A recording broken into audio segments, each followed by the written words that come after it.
Friends, मैं हूं मनीषा और आज मैं आपको बताने वाली हूं यूक्लिड विभाजन प्रमेय का। तो यूक्लिड विभाजन प्रमेय को बताने के लिए सबसे पहले मैं नीचे कुछ सवालों को ले ली हूँ जिसे हल करते हैं। और 3 का पहाड़ा हम एक बार चलाया है 5 पर, तो भाग देने पर हमारा शेषफल 2 आ गया है। और 4 का पहाड़ा हम 7 पे चलाए हैं एक बार, तो इसीलिए 3 शेषफल आ गया। ऐसे ही 8 को 16 से भाग देने पे 8 का टेबल 2 बार ले गए हैं, तो 0 हमारा शेषफल प्राप्त हुआ है।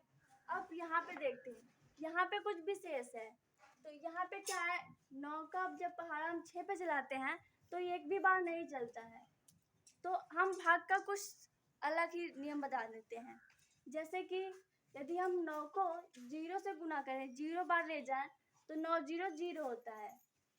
और यदि हम 9 को यदि 0 बार ले जाए, 9 0 0 होता है।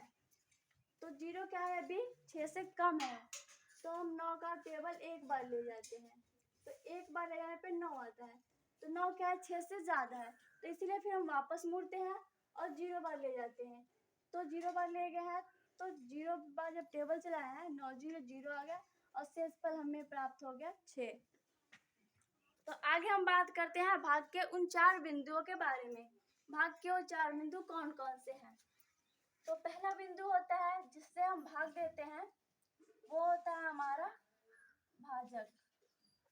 जिससे हम भाग दे रहे हैं उन्हें हम कह रहे हैं भाजक, और जिसको हम भाग दे रहे हैं उन्हें हम कह रहे हैं भाज्य। और जो हमारा उत्तर आ रहा है उन्हें हम कह रहे हैं भागफल। और जो हमारा शेष बच रहा है इन्हें हम कह रहे हैं शेषफल। तो इन्हें हम ऐसे भी लिख सकते हैं, जैसे भाज्य बराबर भाजक गुने भागफल प्लस शेषफल। ऐसे ही हम चारों में भी करेंगे। तो हमें आगे चल के देखते हैं। तो भाज्य बराबर भाजक गुने भागफल प्लस शेषफल। तो यदि हम भाज्य को a मान लें और भाजक को b और भागफल को q प्लस शेषफल को r मान लें, तो हमें एक नई सी समीकरण प्राप्त होती है। वो कौन सी नई सी समीकरण प्राप्त होती है दोस्तों? तो a बराबर b गुने q प्लस r, ये समीकरण प्राप्त होती है। जहाँ पे ध्यान देने वाली बात यह है कि r जो हमारा शेषफल है, या तो ये बराबर होगा या तो बड़ा होगा 0 से, या फिर ये हमेशा छोटा होता है b से, यानी कि भाजक से। तो ये हो गया हमारा यूक्लिड विभाजन प्रमेय का। तो उम्मीद करती हूँ कि यूक्लिड विभाजन प्रमेय का आपको बहुत ही अच्छे से समझ में आया होगा।